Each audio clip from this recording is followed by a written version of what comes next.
I am continuing my reading.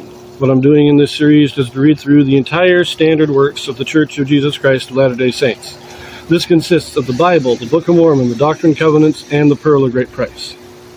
I am reading in a chronological order of events, not according to publication or volume, so I will be skipping around a bit as I move along.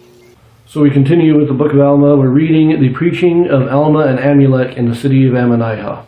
What we read so far in this particular story is the words of Alma and then the words of Amulek, and then there's that conspiracy among the judges and lawyers to find or manufacture some accusation against them so they can get rid of them. That's where we left off. We're going to now start reading the kind of cross-examination of Alma and Amulek, the back and forth as the lawyers try to trip them up. So we pick this up, chapter 10, verse 17. Now they knew not that Amulek could know of their designs, but it came to pass, as they began to question him, he perceived their thoughts, and he said unto them, O ye wicked and perverse generation, ye lawyers and hypocrites, for ye are laying the foundations of the devil, for ye are laying traps and snares to catch the holy ones of God. Ye are laying plans to pervert the ways of the righteous, and to bring down the wrath of God upon your heads, even to the utter destruction of this people.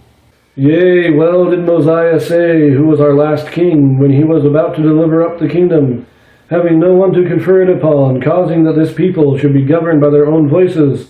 Yea, well did he say, that if the time should come that the voice of this people should choose iniquity, that is, if the time should come that this people should fall into transgression, they would be ripe for destruction.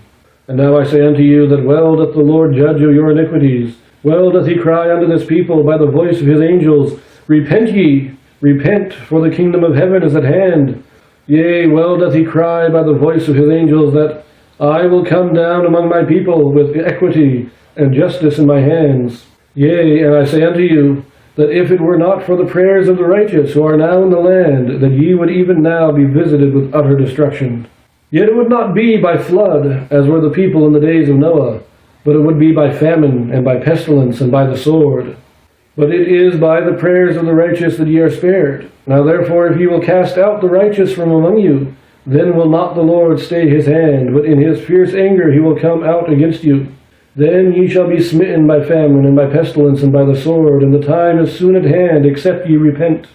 And now it came to pass that the people were more angry with Amulek, and they cried out, saying, This man doth revile against our laws, which are just, and our wise lawyers whom we have selected. But Amulek stretched forth his hand, and cried the mightier unto them, saying, O ye wicked and perverse generation, why hath Satan got such great hold upon your hearts? Why will ye yield yourselves unto him, that he may have power over you, to blind your eyes, that you will not understand the words which are spoken according to their truth? For behold, have I testified against your law? Ye do not understand. Ye say that I have spoken against your law, but I have not. But I have spoken in favor of your law to your condemnation. And now behold, I say unto you, that the foundation of the destruction of this people is beginning to be laid by the unrighteousness of your lawyers and your judges. And now it came to pass that when Alma had spoken these words, the people cried out against him, saying, Now we know that this man is a child of the devil, for he hath lied unto us. For he hath spoken against our law, and now he says that he has not spoken against it. And again he has reviled against our lawyers and our judges. And it came to pass that the lawyers put it into their hearts that they should remember these things against him. And there was one among them whose name was Zeezrom. Now he was the foremost to accuse Amulek and Alma, he being one of the most expert among them, having much business to do among the people. Now the object of these lawyers was to get gain, and they got gain according to their employ. So right here we have a direct statement that the purpose of the lawyers is to enrich themselves. And the more work they get, the more money they get. And so they are pushing the people into making accusations. They're the driving force. It's not the people in general, it's the leaders who are pushing the people into it. Now the people are acting like sheep and just following along. And so they have their own wickedness to repent of. But it is the leaders that are the ones, they really know that what they're doing is wrong. They're trying to manufacture accusations. They're trying to drum up stuff so that they have something to take them to trial on.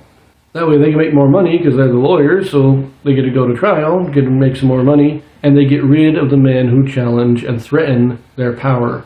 Now they start to lay this trap for Amulek, and Amulek sees right through it, and he calls them out on it. And this is something that you will notice a lot of times, especially in people who have left the church.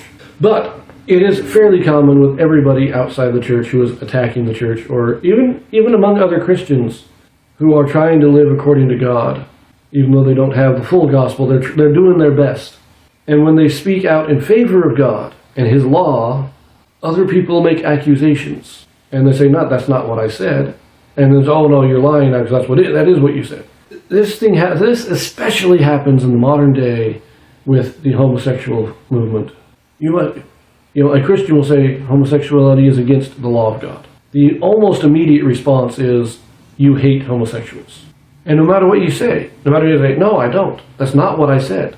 But they will say, "Yes, you have said that you hate homosexuals, and if you don't admit it, then you're just lying." That is so common in the modern day. And it's the same thing. If a Christian even tries to teach the gospel to somebody, they are accused of hating him. And that's what these people in Manasseh are doing. Alma and Amulek have testified against them. And what is their response? "You revile against our law, you revile against our judges." In other words, you are hating us. You are telling us that you hate us. Why should we listen to you? And Amulek saying, "That's not what I'm saying." Yes, you follow your lawyers. They're the bad ones. They're the ones that are leading you astray. Don't follow them. Follow the law as it is, and you will be good. Repent. But if you follow these judges, you will be destroyed. It has nothing to do with me hating you. It has nothing to do with me reviling against your law.